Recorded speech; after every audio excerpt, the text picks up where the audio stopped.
tujuan dari pelaksanaan kegiatan Forum Konsultasi Publik ini atau FKP adalah sebenarnya kita ingin mendorong perubahan paradigma atau persepsi dari paradigma yang lama, di mana selama ini seperti yang kita semua tahu bahwa masyarakat atau publik ini hanya diposisikan selama ini sebagai objek penerima layanan.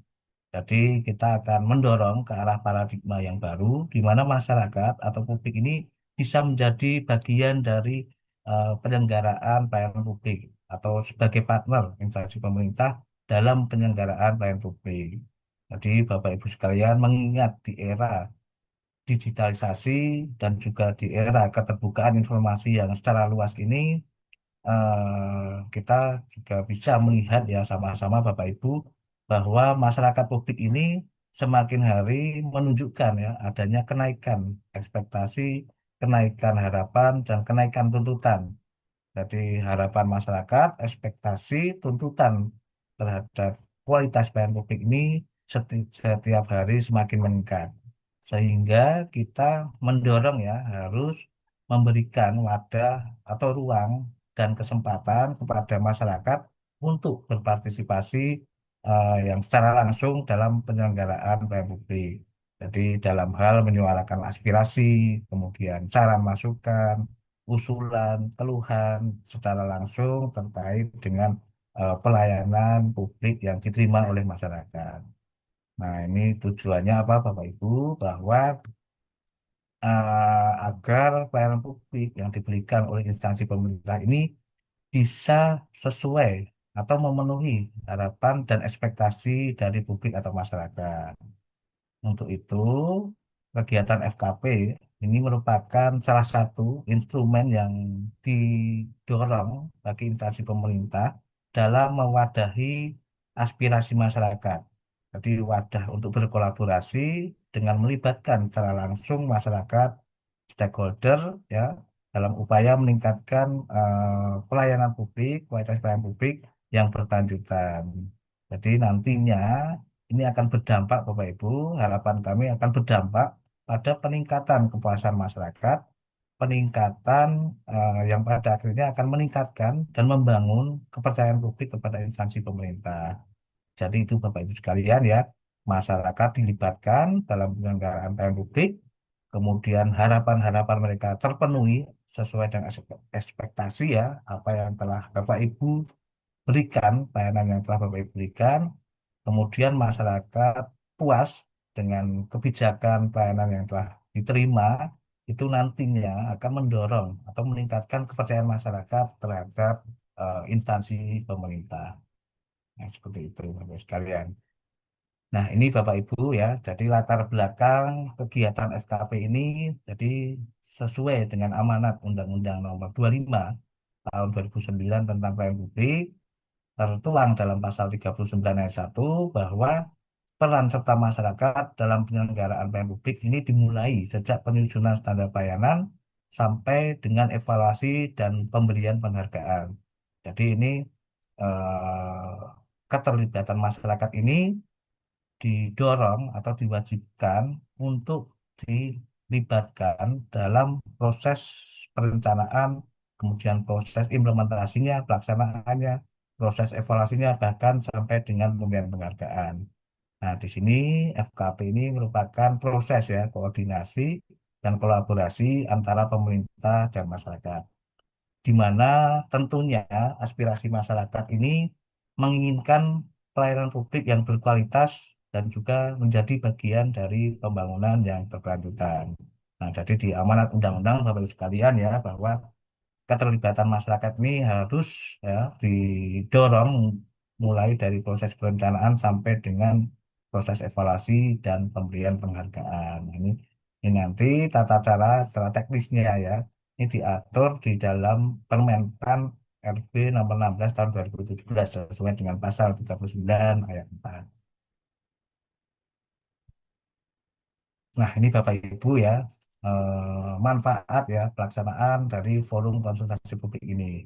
Nah, bagi instansi pemerintah, ini manfaatnya adalah kita dapat memperoleh masukan-masukan, aspirasi-aspirasi dari publik ya terkait dengan kebijakan, mulai dari tahap perumusan hingga dampak dari kebijakan. Jadi aspirasi, saran, masukan dari masyarakat ini bisa digunakan sebagai sarana perbaikan peningkatan kualitas pelayanan publik atau bahkan bisa menjadi potensi-potensi inovasi yang Bapak Ibu bisa lakukan. Jadi itu intinya adalah untuk perbaikan kebijakan, masyarakat memberikan usulan, saran, masukan, aspirasi ini Bapak Ibu bisa menjadikan ini sebagai bahan peningkatan kualitas pelayanan publik. Nah, kemudian juga ini juga bisa menjadi sarana sosialisasi, internalisasi kebijakan pelayanan publik atas kebijakan-kebijakan yang mungkin Bapak Ibu sudah terapkan. Nah, kemudian juga ini bisa menjadi alat ya fungsi pemantauan dan evaluasi penyelenggara pelayanan untuk mengetahui seberapa efektif dari kebijakan instansi pemerintah yang telah diterapkan. Jadi ini ada beberapa manfaat ya bagi instansi pemerintah terkait dengan pelaksanaan forum konsultasi publik ini. Jadi Bapak Ibu bisa menerima masukan, aspirasi yang membangun untuk perbaikan kualitas kebijakan pelayanan publik sebagai sarana komunikasi, sosialisasi kebijakan-kebijakan yang disampaikan kepada masyarakat secara luas. Kemudian juga sebagai fungsi pemantauan dan evaluasi ya, ini untuk mengetahui, mengukur seberapa efektif penerapan dari tingkat kebijakan yang telah Bapak Ibu terapkan. Nah, kemudian bagi masyarakat atau bagi publik sendiri, kegiatan FKP ini merupakan kesempatan ya atau wadah atau ruang partisipasi masyarakat untuk memberikan sarannya, memberikan aspirasinya, usulannya, keluhannya kepada instansi pemerintah secara langsung.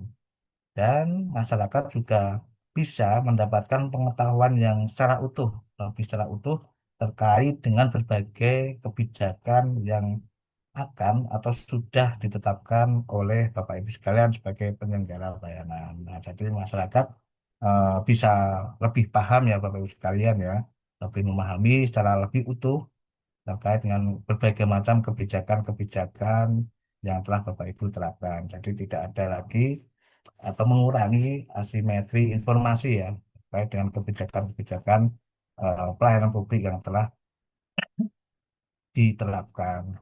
Kemudian juga masyarakat bisa memperoleh kepastian terkait dengan layanan melalui pengawasan yang dilakukan. Jadi ini melalui pengawasan masyarakat, Bapak Ibu. Kemudian kegiatan FKP ini juga bisa menyelaraskan antara harapan publik, ekspektasi publik, masyarakat dengan kemampuan penyelenggara layanan. Jadi ini bisa menurunkan gap ya antara kebijakan yang telah diterapkan dengan ekspektasi yang diharapkan oleh masyarakat.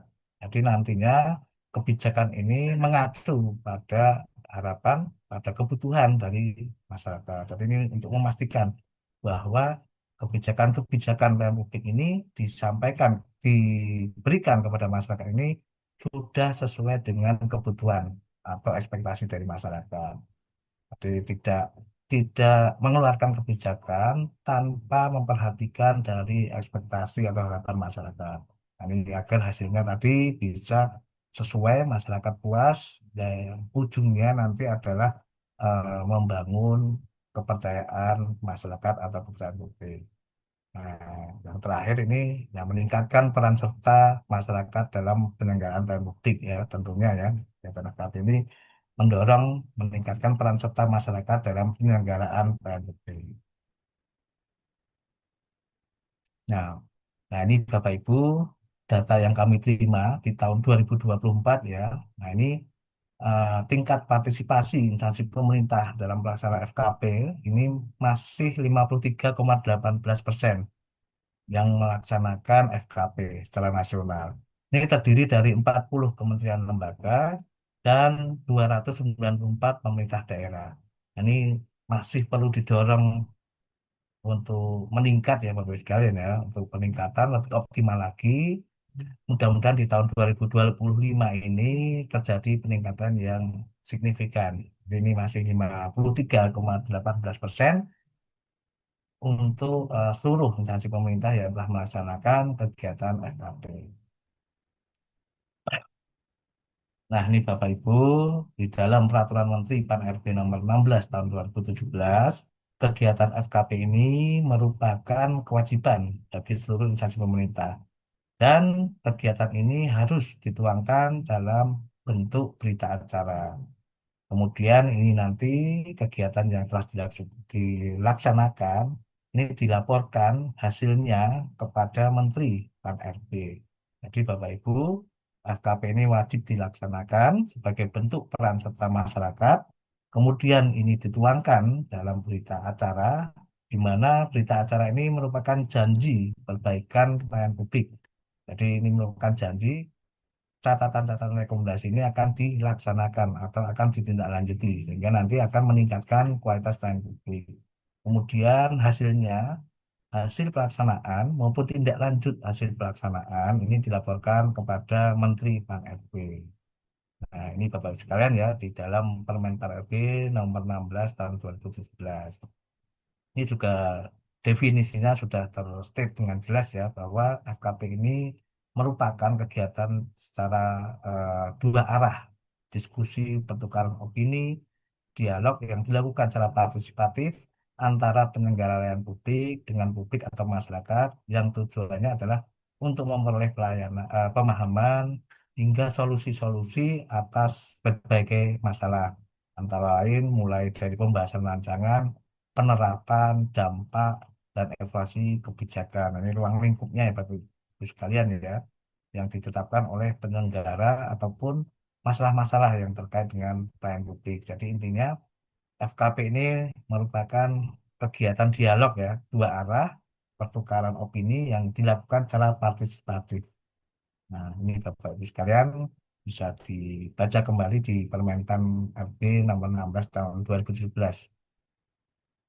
Nah, untuk tahapannya, tahapan pelaksanaan FKP ini ada tiga tahap, Bapak Ibu sekalian. Tahap persiapan, tahap pelaksanaan, dan tahap pasca pelaksanaan.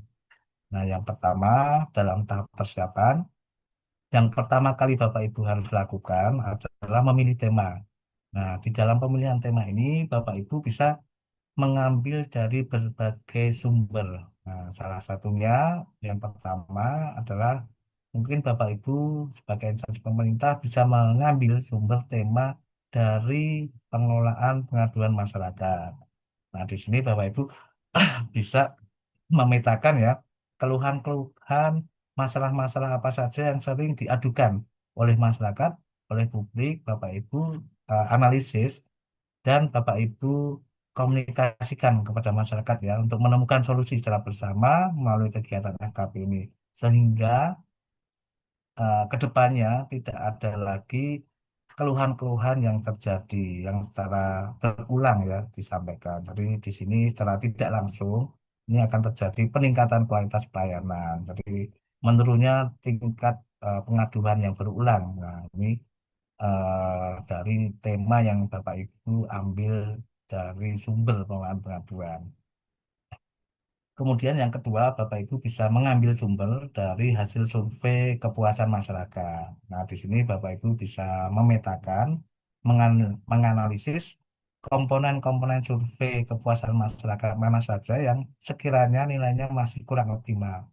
Nah, di situ Bapak Ibu bisa menelaah ya, mendiskusikan dengan melibatkan masyarakat melalui kegiatan AKP ini. Jadi nanti ini akan meningkatkan ya kualitas dari hasil survei oleh masyarakat. Kemudian juga Bapak Ibu bisa mengambil tema dari hasil evaluasi pelayanan publik, baik hasil yang dievaluasi yang dilakukan secara mandiri maupun hasil evaluasi yang dilakukan oleh eksternal. Jadi Bapak Ibu bisa mengambil tema dari hasil-hasil evaluasi pelayanan publik. Kemudian juga Bapak Ibu bisa mengambil sumber dari media sosial, ya, sosial media atau yang lain sebagainya, mungkin dari observasi lapangan. Nah, monggo silakan Bapak Ibu bisa mengambil dari berbagai macam sumber tema itu Bapak Ibu sekalian. Kemudian setelah Bapak Ibu memilih tema untuk pelaksanaan FKP ini, Bapak Ibu selanjutnya melakukan pemetaan pihak-pihak atau stakeholder yang terlibat. Nah, pihak-pihak atau stakeholder yang terlibat ini ada 6 unsur ya Bapak Ibu sekalian ya. ada penyelenggara layanan, kemudian pengguna layanan, kemudian stakeholder pelayanan, ahli atau praktisi, organisasi masyarakat sipil ya LSM, dan media massa. Jadi silakan nanti unsur-unsur yang terlibat, 6 unsur ini bisa disesuaikan dengan tema yang Bapak Ibu ambil dalam kegiatan FKP. Jadi Bapak Ibu memetakan ya unsur-unsur yang relevan terkait dengan tema yang akan dilakukan FKP. Jadi Bapak Ibu bisa melibatkan seluruh unsur 6 unsur atau beberapa unsur ya yang sekiranya relevan dengan tema FKP yang dilaksanakan. Kemudian Bapak Ibu di sini ada berbagai metode ya yang Bapak Ibu bisa lakukan. Ini ada secara luring, ada secara daring, atau secara hybrid. Jadi di sini monggo silakan metode pelaksanaan ini dilakukan berdasarkan kemampuan dari sumber daya instansi pemerintah, baik KL maupun Pemda di masing-masing wilayah ya. Ini mungkin masing-masing wilayah berbeda kemampuan sumber daya. Ada yang memang bisa dilakukan secara luring atau mungkin bisa secara daring atau hybrid. Jadi silakan disesuaikan dengan kemampuan sumber daya dan mungkin tipologi dari wilayah dari masing-masing Bapak Ibu sekalian ya. Wilayah lokasinya maupun tipikal dari masyarakatnya seperti apa. Bapak Ibu yang lebih nantinya bisa lebih paham ya untuk menentukan metode yang relevan yang cocok untuk pelaksanaan FKP di instansi pemerintah Bapak Ibu sekalian. Nah, kemudian di tahap pelaksanaan, nah ini FKP ini diharapkan atau diwajibkan ya dialog bersama. Jadi dua arah secara partisipatif. Jadi masyarakat memberikan saran masukan terkait dengan tema-tema yang telah dibahas. Yang nantinya akan menyepakati atau terjadinya kesepakatan ya antara apa saja harapan-harapan dari masyarakat atau stakeholder ini dengan kemampuan penyelenggara atau instansi pemerintah. Jadi nanti di situ bisa terjadi kesepakatan ya. Kesepakatan ini kemudian dituangkan dalam berita acara. Jadi setelah pelaksanaan ini Bapak Ibu menyusun berita acara yang ditandatangani oleh perwakilan seluruh unsur dari stakeholder atau masyarakat yang terlibat dalam kegiatan FKP ini. Jadi di sini di dalam berita acara ini tertuang catatan-catatan dan rekomendasi-rekomendasi kebijakan ya, perbaikan kebijakan untuk nantinya ditindaklanjuti oleh instansi pemerintah. Jadi catatan ini hasil kesepakatan ya Bapak Ibu sekalian ya. Jadi sama-sama sepakat. Jadi tidak ada yang merasa kurang atau tidak selaras ya. Nah, tentunya ini nanti akan ditindaklanjuti. Kemudian Bapak Ibu di dalam pelaksanaannya ini ya wajib mendokumentasikan ya acara atau kegiatan FKP ini. Nah, ini bukti dukungnya Bapak Ibu bisa menyampaikan daftar hadir, kemudian foto atau video dan dokumentasi lainnya. Ya, itu di tahap pelaksanaan Bapak Ibu. Kemudian di tahap pasca pelaksanaan, setelah melaksanakan kegiatan FKP ini, Bapak Ibu wajib mempublikasi hasil FKP ini secara luas, baik melalui media massa, ataupun media sosial, ataupun laman resmi atau website di instansi pemerintah Bapak Ibu sekalian. Jadi ini dipublikasikan secara luas ya hasil kegiatan dari FKP ini. Kemudian Bapak Ibu membuat laporan pelaksanaan FKP dan menyampaikan hasil FKP ini kepada pimpinan. Jadi unit penyelenggara pelayanan publik atau unit kerja yang melaksanakan FKP ini nanti wajib juga membuat laporan dan menyampaikan hasil FKP ini kepada pimpinan. Dan juga melaksanakan tindak lanjut rekomendasi-rekomendasi perbaikan dan membuat juga laporan pelaksanaan tindak lanjutnya. Nah, ini kemudian disampaikan kepada bagian atau biro organisasi atau unit kerja yang membidangi dari pelayanan publik di instansi pemerintah Bapak Ibu sekalian yang nantinya akan dikompilasi dan dilaporkan kepada Kementerian PAN RB. Jadi seperti itu ya Bapak Ibu sekalian ya, ada 3 tahap. untuk pelaksanaan kegiatan FKP ini, persiapan, pelaksanaan, dan pasca pelaksanaan. Nah, Bapak Ibu, di dalam penyusunan berita acara, nah ini ada dua versi Bapak Ibu. Versi yang pertama, versi yang berdasarkan Surat Edaran Nomor 2 Tahun 2024 tentang standar pelayanan.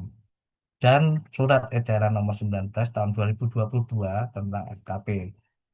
Nah, ini bagi Bapak Ibu sekalian ya, yang tema kegiatan FKP-nya terkait dengan review standar pelayanan, berita acara Bapak Ibu sekalian, formatnya menggunakan Surat Edaran Nomor 2 Tahun 2024 tentang SP. Jadi ini Bapak Ibu yang sisi eh, kiri layar ya Bapak Ibu bisa digunakan apabila tema dari kegiatan FKP Bapak Ibu sekalian adalah terkait dengan review standar pelayanan.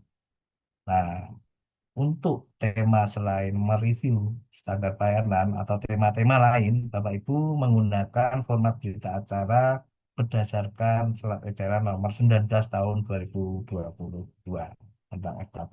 Jadi ini ada dua format ya Bapak Ibu, berdasarkan tema-tema yang Bapak Ibu ambil dalam kegiatan FKP. Oke.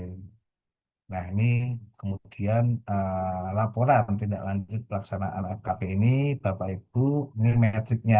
Nah, di metrik tindak lanjut forum konsultasi publik ini, Bapak Ibu tuangkan ya, identifikasi masalah. Ini yang ada di dalam berita acara, Bapak Ibu tuangkan. Kemudian rekomendasi dan target penyelesaiannya kapan. Ini dituangkan juga, diuraikan rekomendasi catatan-catatan dari hasil di berita acara itu dituangkan di dalam form tindak lanjut forum konsultasi publik dan tindak lanjutnya ini dijelaskan Bapak Ibu ya bentuknya seperti apa.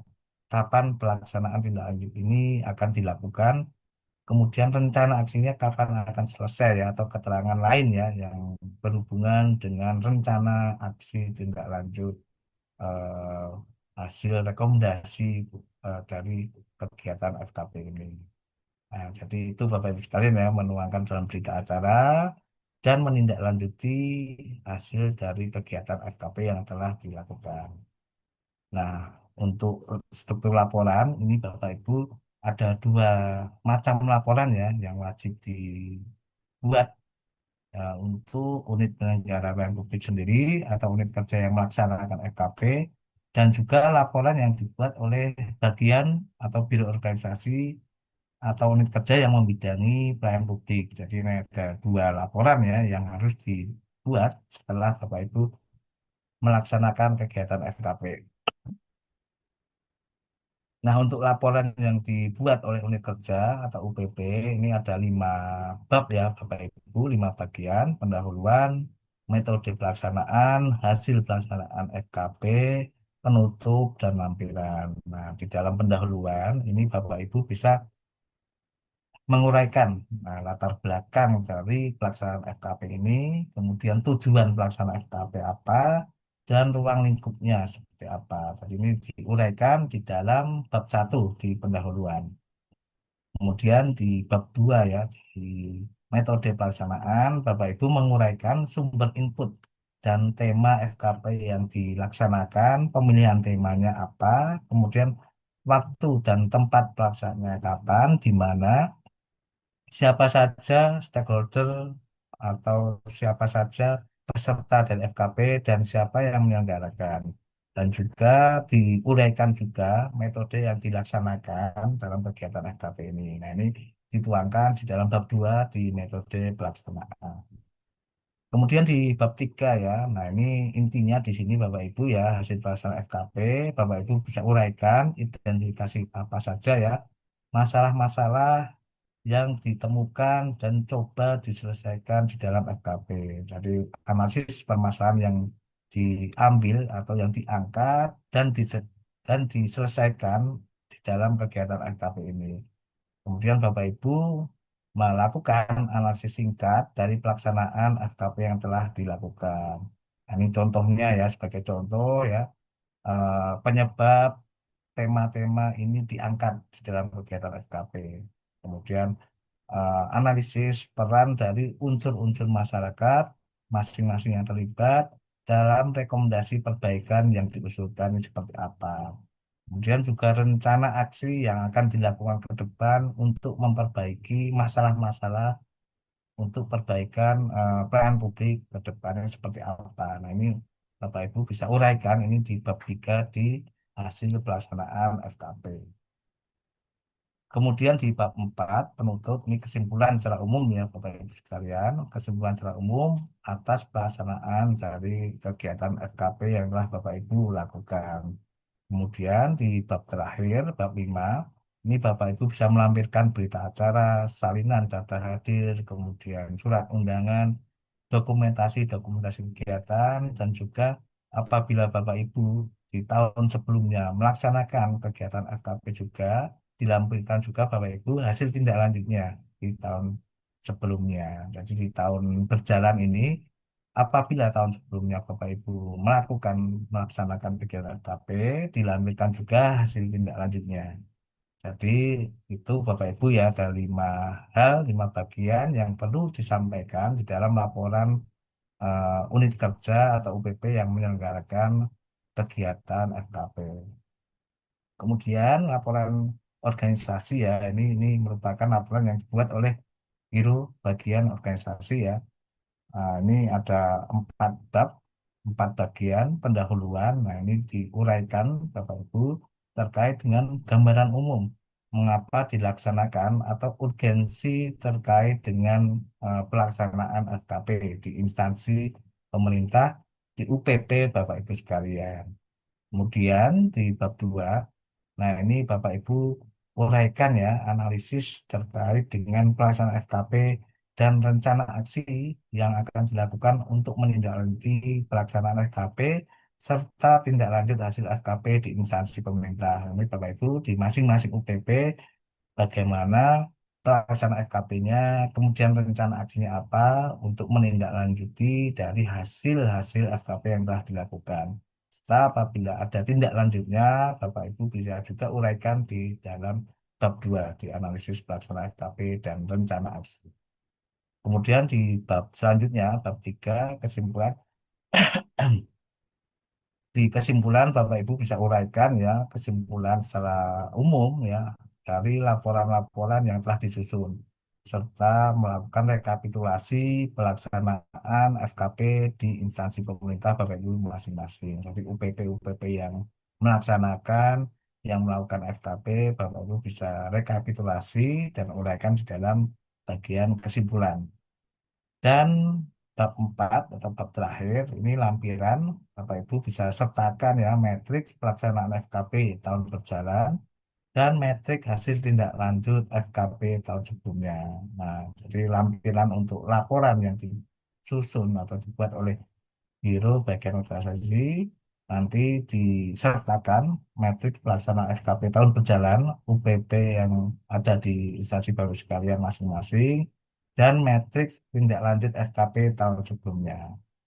Nah, jadi seperti itu ya Bapak Ibu sekalian ya, ada 2 laporan yang harus disusun oleh unit kerja atau UPP yang menyelenggarakan FKP dan juga bagian organisasi yang melakukan mengkompilasi dan melaporkan hasil pelaksanaan FKP di masing-masing UPP Bapak Ibu sekalian.